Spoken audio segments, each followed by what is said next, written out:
the way a machine learns is, let's say I want to figure out, maybe we want to figure out, okay, this is not exactly how it works. So let's say I want to train like a computer how to play chess.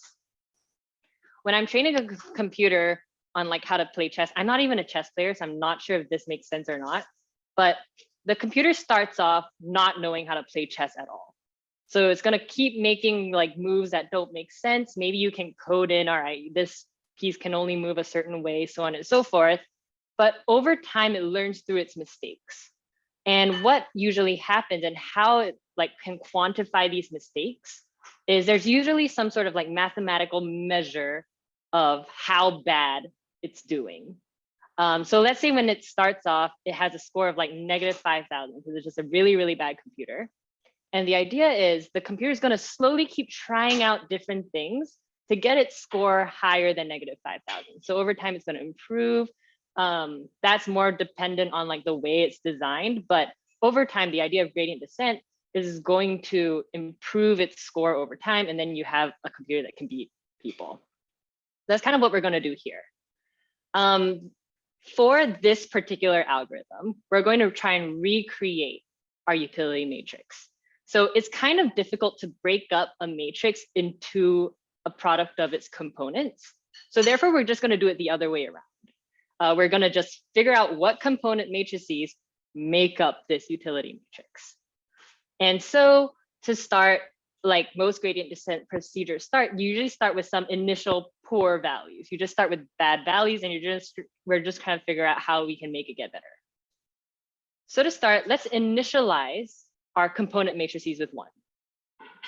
It's probably not going to end up being 1 at the end, but it just needs to have some sort of starting point where we can then figure out how to improve. So it starts off as everything as 1. If you know matrix multiplication, if you multiply these two together, it becomes an entire matrix of 2s. If you don't know matrix multiplication, also doesn't really matter too much. But basically, when you multiply these initial values, it creates this utility matrix of all 2s. And like I talked about before, with that bad chess bot computer, it had a score of -5,000. So how can we think about, how can we score how well our utility matrix is doing? So in a kind of similar fashion, let's assign this score. And in this case, we're just going to use RMSE, which stands for root mean squared error. So what we're doing here is we're going to figure out how close is this recreation of a utility matrix to our original utility matrix. So this 1.75 that I got here is really just the average error between each rating. So you see how like user 1 item 1, here we have, for these are all 2s, but here for user 1 item 1, we have 4.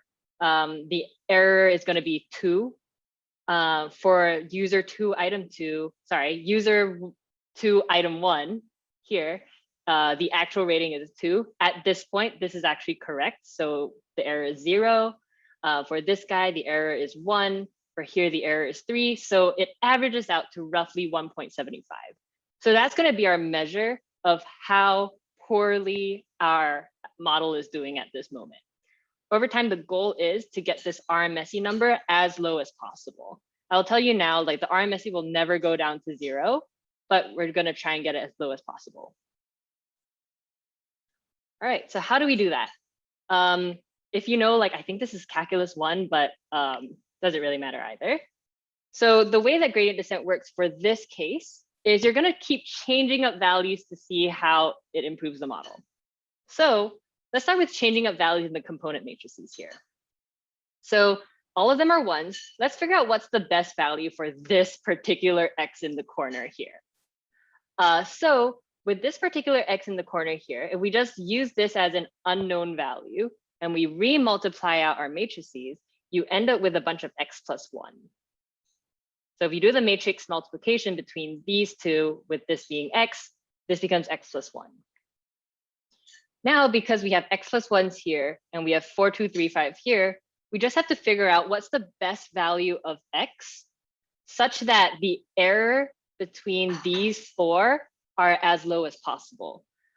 You can do this automatically in Python. They actually have it built out for you. But if you want to get into the math of it, you're basically taking a first order condition, or you're trying to find the minimum. So here what we're doing, you see how we have 4, 2, 3, and 5, which correspond to these values here. We're going to minus x plus 1, square it because we're taking the squared error here. And then basically when you minimize this equation, it actually finds that the best x at this moment is 2.5. So, okay, the best x is 2.5. Let's just see how that improves our model. With x equals to 2.5 here, when you multiply this out, this whole row becomes 3.5. And then if you compare 3.5 to this row, and if you compare these utility matrices at this point, the RMSE has actually gone down to 1.58 just by adjusting 1 out of 16 values here. So previously it was what, 1.75? Just like that, we've gotten about like let's see, how much improvement is that? Like a 20%? No, I'm not going to do percentages right now. We've improved on our model. And so what's going to happen, and in Python, this is all done for you in the back end. What this is going to do is going to repeat this same process of finding out the best values here for every single one of these ones. And not just once, but over and over again. Because you imagine, like, after you change all of these values, maybe 2.5 isn't the best anymore. So you're going to keep changing values over and over again. You can actually tell it how much or how long you want your model to be training. And at some point, it doesn't even matter what these are anymore. Like in Python, it really doesn't matter what these are because those numbers don't really mean anything.